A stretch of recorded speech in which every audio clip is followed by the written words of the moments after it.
जय जय रघुवीर समर्थ। अनाथादिना कारणे जन्मता है, कलंकी पुढे देव होणार आहे।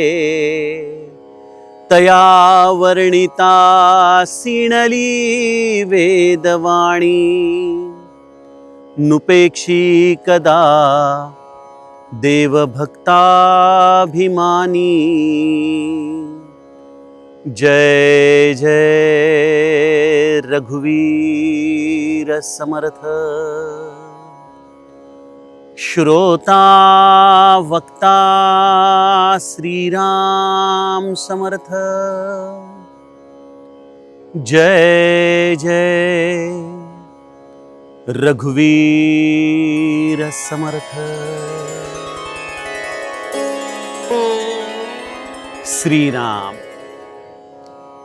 आपल्या सर्वांच्या हृदयस्थ वसणाऱ्या आत्मारामास साष्टांग प्रणिपात करून मनोबोध एक अंतरयात्रा हा श्री समर्थ रामदास स्वामी विरचित मनाच्या श्लोकांचा जो आपण अभ्यास करत आहोत, सज्जनहो, आज आपण त्यातील श्लोक क्रमांक 125 याचं चिंतन अभ्यासणार आहोत।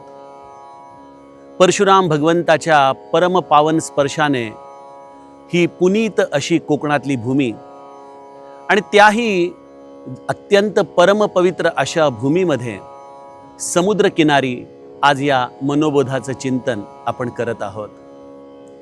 सज्जनो, भगवंताच्या दशावताराची मालिका आपण अभ्यासत आहोत। भगवंताने आपल्या भक्तांच्या रक्षणासाठी घेतलेली ही वेगवेगळी रूपं आपण गेल्या काही भागांमध्ये अभ्यासली। मत्स्य, कूर्म, वराह आणि तिथपासून नृसिंह, वामन, परशुराम, राम, श्रीकृष्ण, बौद्ध मौनी असा हा 9 अवतारांचा प्रवास आपण बघितला। आणि आज 10वा, अर्थातच भविष्यामध्ये कधीतरी पुढं मागं येणारा भगवंताच्या कल्की अवताराचं महत्त्व समर्थ आम्हाला सांगत आहेत। परंतु या श्लोकाची सुरुवात समर्थांनी या भगवंताच्या अवताराचं प्रयोजन काय आहे हे सांगण्याच्या आधाराने केलेली आहे। काय म्हणतात समर्थ? अनाथा दिना कारणे जन्मता है। भगवंत हा अनाथांसाठी, दीनांसाठी वारंवार अवतार घेत असतो, वारंवार। सज्जनो, या अनाथ शब्दाचा विचार करत असताना ज्या समुद्र किनारी बसून या मनोबोधाचं चिंतन आपण करत आहोत ना, त्या समुद्राची जी अथांगता आहे तीच या भगवंताच्या रूपामध्ये आपल्याला दिसते। बघा, जर उद्या नद्यांच्या प्रवेशाला समुद्राने निर्बंध घातला, मी यांना सामावून घेणार नाही म्हटलं, तर नद्यांचा नाथ कोण राहील? बरं, त्यातही समुद्राने असं ठरवलं की गंगेसारख्या केवळ पवित्र नदीलाच मी स्वीकार करीन, एखादा नाला, एखादा दूषित पाण्याचा प्रवाह मी समुद्रामध्ये घेणार नाही असं म्हटलं तर कदाचित अशा लोकांचा स्वीकार करायला कोणी शिल्लक उरणार नाही। ज्याप्रमाणे समुद्र हा सगळ्यांचा नाथ आहे, सगळ्यांचा स्वीकार करतो, त्याप्रमाणे हा श्रीहरी देखील अनाथा दिना कारणे जन्मता है। सगळ्यांना सामावून घेणारा, सगळ्यांवरती आपल्या कृपेचं छत्र धरणारा, जो भक्त ज्या उत्कट भावनेने ज्या स्थितीमध्ये असेल तिथून त्याचा ज्यांनी धावा केला त्या प्रत्येकाला अभय देणारा असा हा भगवंत समुद्रासारखाच आहे, होय की नाही? आणि आपण बघितलं या दशावताराच्या मालिकेमध्ये 2 अवतार हे भगवंताने दैत्य कुळामध्ये घेतलेले आहेत। त्यातील एक अवतार आपण या प्रल्हादाच्या, महाभक्त प्रल्हाद हा कष्टविला, आणि दुसरा अवतार हा प्रल्हादाच्याच घराण्यामध्ये असलेला बलिराजा। या दोघांसाठी भगवंत या दैत्य कुळाच्या निमित्ताने प्रगटला। यातूनच हे सिद्ध होतं की भगवंत हा अनाथा दिना कारणे जन्मता आहे। या अनाथ आणि दीन या शब्दांचा स्वामी प्रभू रामचंद्र अर्थात ते परमतत्व आहेच, यात काही शंका नाही। पण गंमत अशी आहे सज्जनो की आम्हा भक्तांना आपल्या हृदयामध्ये त्याच्याशिवाय अनाथपण, दीनपण अनुभवता येतंय का? खरोखर जगद्गुरु तुकाराम महाराज म्हणतात ना, आम्ही भिगडलो तुम्ही भिगडाना, सागराच्या संगे नदी भिगडली, नदी भिगडली सागरची झाली. त्याप्रमाणे सज्जनो, या परमतत्वाच्या साह्याने, त्याच्या संलग्नतेने आम्हाला देखील त्याच्यासारखं वैश्विक व्हायचं असेल तर समुद्राने नदीमध्ये प्रवेश करावा. हा या नदीचा अहंकार कधीच समुद्राला नदी करणार नाही. पण नदीने जर आपलं मी पण सोडलं तर नदी मात्र सागर होऊ शकते. अहो, नदी सोडा, एक पावसाचा थेंबुटा देखील जोपर्यंत समुद्रापेक्षा वेगळा आहे तोपर्यंत त्याला त्याचं स्वतःचं अस्तित्व आहे, त्यामध्ये त्याचा अहंकार आहे. आणि जोपर्यंत अहंकार आहे तोपर्यंत दीनता नाही, तोपर्यंत अनाथपण अनुभवायला येत नाही. माझं खरंच कोणी नाही रे रामा, आणि जर तू मला पदरात घेतलं नाही तर या जगामध्ये कोण माझा स्वामी आहे? या अनाथ भावनेतून हे दीनपण उदयाला येतं. अशा या अनाथ दीनांसाठी हा रामराया, हे परमतत्व एखाद्या समुद्राप्रमाणे आपल्या दोन्ही बाहू उभारून आम्हाला कवेत घेण्यासाठी नेहमी सज्ज असतं. आमच्यासाठी तो जन्म घेतो. या अनाथ आणि दीनतेच्या मध्ये सगळ्यात मोठी बाध्यता आहे ती म्हणजे आमच्या अहंकाराची, आमचं अस्तित्व मिटवण्याची, आपला मीपणा संपवण्याची. आणि भगवंताचा भक्त हा तोच ज्याने आपल्या स्वतःचं हे मीपण संपून टाकलं, आपला अहंकार संपून टाकला. असे केवळ या दशावताराच्या मालिकेपुरतेच भक्त भगवंताला प्रिय नाहीत. आज आणि ह्याच्याही पुढे भविष्यामध्ये ज्याचा ज्याचा म्हणून अहंकार मिटला, ज्याने ज्याने आपलं मी पण संपवलं, त्याला रामाने आपल्यासारखंच करून टाकलं. बघा, मला वाल्मिकी ऋषींच्या आश्रमामध्ये प्रभू रामचंद्र आणि वाल्मिकींचा संवाद आठवतो. त्यामध्ये वाल्मिकी ऋषी रामाला म्हणतात, जानही तुमही, त्याला तोच जाणू शकतो जेही देव जनाई, ज्याला तू जाणण्याची शक्ती देतो. आणि जो तुला जाणतो, जानत तुमही तुमही होई जाई, जो तुला जाणतो तो तूच होऊन जातोस, तुझं स्वरूपच होऊन जातं. तो परत पुनश्च येऊन आपल्या स्वरूपाची त्या ठिकाणी चर्चाच करू शकत नाही, हा द्वैत भावच ठेवू शकत नाही. असं हे विलक्षण भक्ताच्या हृदयाचं अहंकार विसर्जन झालेलं रूप समर्थ आम्हाला या अनाथा दिना कारणे जन्मत आहे अशा रूपाने सांगतायत. सज्जनो, त्यामुळं अनाथा दिना कारणे जन्मत आहे या ओळीचा अर्थ आपण नीट समजून घेतला पाहिजे. खरोखर या जीवाला हा अनाथ आणि दीनपण येण्यामध्ये कोणाची बाध्यता आहे बरं? कोण त्याला थांबवतंय? नीट विचार केला तर लक्षात येईल, जे आपण आपल्या नित्य श्री ब्रह्मचैतन्य महाराजांच्या उपासनेमध्ये म्हणतो ना, तोच आपला खऱ्या अर्थाने शत्रू आहे. अहंकार शत्रू मोठा, सर्वांना जाचतो सुखाशेने. या अहंकाराचा खऱ्या अर्थाने शत्रू जर कोणी असेल तर तो आपणच आपल्या अंतःकरणामध्ये स्वतःच जतन केलेला आहे, सांभाळलेला आहे. या अहंकाराला मारण्यासाठी जो जो काही म्हणून आपण उपाय करायला जातो ना, बऱ्याचदा तोच अपाय होऊन जातो. बघा, आपण बघतो आजच्या काळामध्ये केलेली साधना देखील बऱ्याचदा या अहंकाराची जोपासना करते. समाजामध्ये फिरत असताना अनेक साधक वर्गाला भेटतो आणि त्यावेळेला लक्षात येतं की नकळतपणे मनुष्याला स्वतःच्या साधनेचा अहंकार होऊन जातो.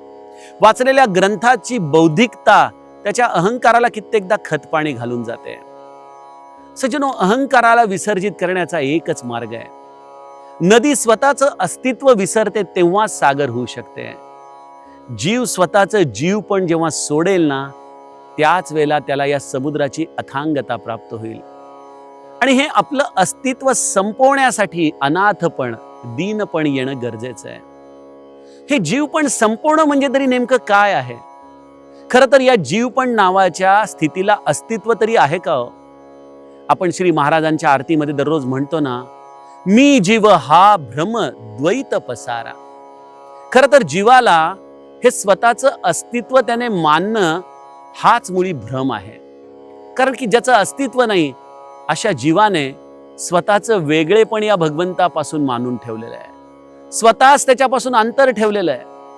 आणि अशा या द्वैत भावनेमुळं हा जीव भगवंताचा अंश असूनही ममैवांशो जीव लोके जीवभूत सनातनः, असा हा भगवंताचा अंश असूनही हा जीव मात्र भगवंतापासून वेगळा होऊन जातो.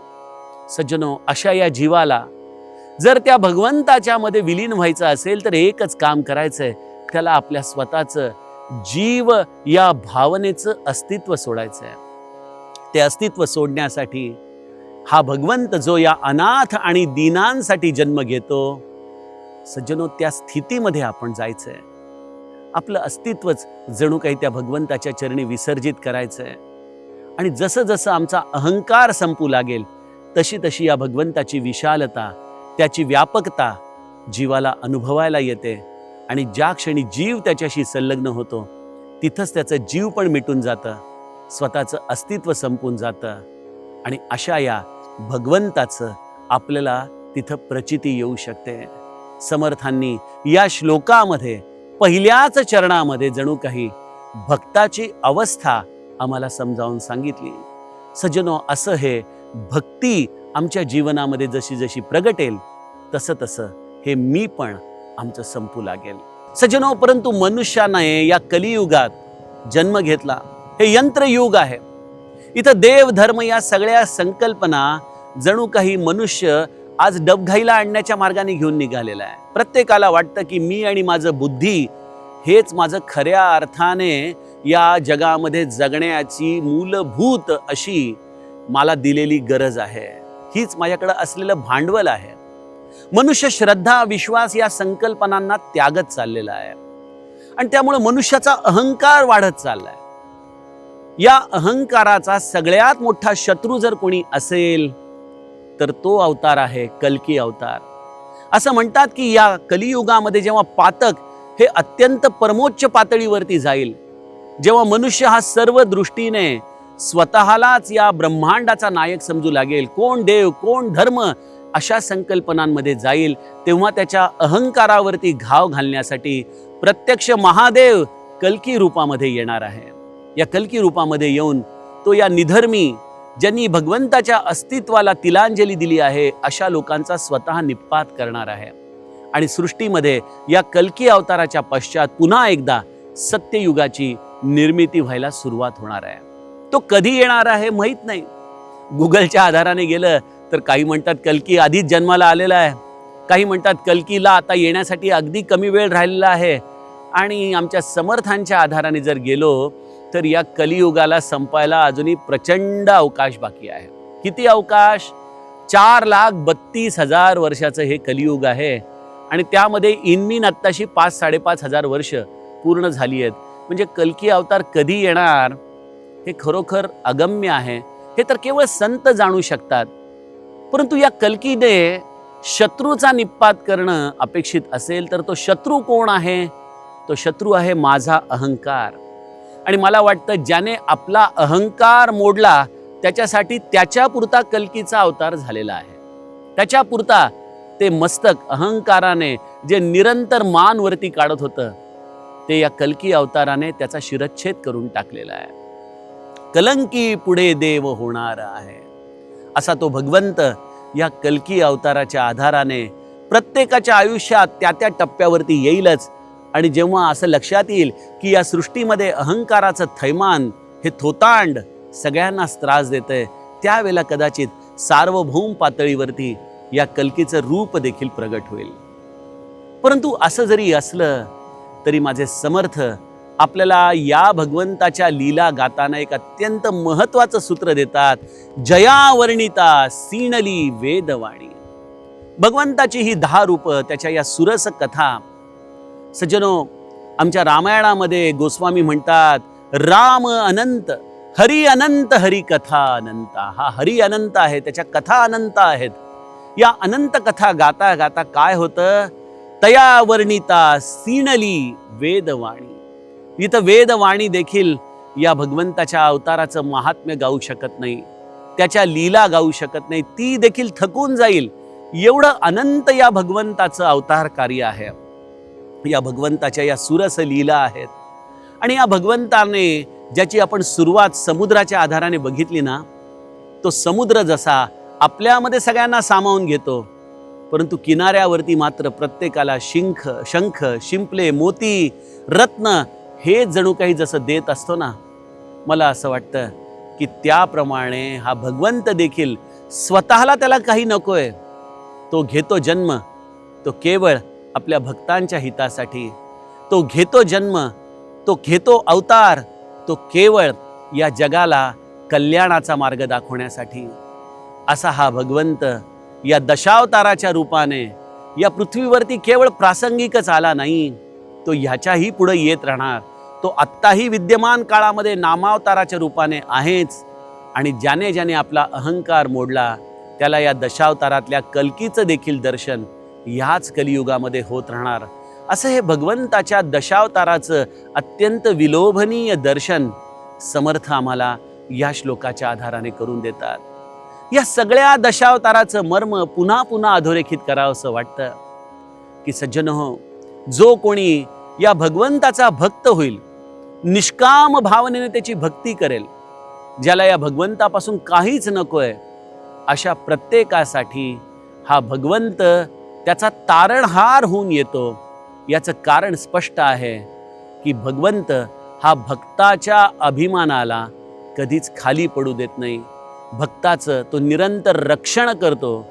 म्हणून सज्जनहो, समर्थ आम्हाला या दशावताराच्या या शेवटच्या कल्की अवताराचं चरित्र सांगताना हीच महत्वाची गोष्ट सांगतात की तया वर्णिता सीणली वेदवाणी, नुपेक्षी कदा देव भक्ताभिमानी. बघा, आजचा काळ यंत्रयुगाचा आहे, विज्ञान युगाचा आहे. इथं विश्वास, श्रद्धा याची दरिद्रता वाढत जाणार आहे.